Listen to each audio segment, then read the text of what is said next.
веков они до сих пор сохранили свою функциональность.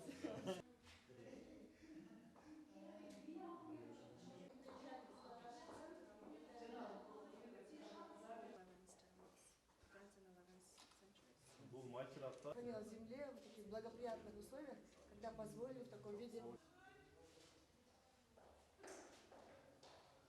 И здесь вот описывали, кому посвящено это послание.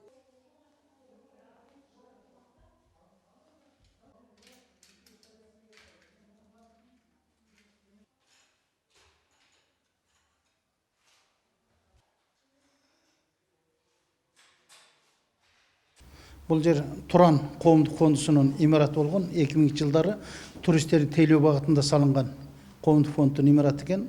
Біз ошо қоғамдық фондтың жетекчилигинен сүйлөшүү жолу аркылуу біз ушул жерде өзгөндөгү ушу мунаранын жанындагы топтолгон биздин музейибиздеги материалдарды коюп экспозициялык зал кылабыз деп ошо сүйлөшүү жолу менен бул жерди жакында эле өзүбүзгө алдык.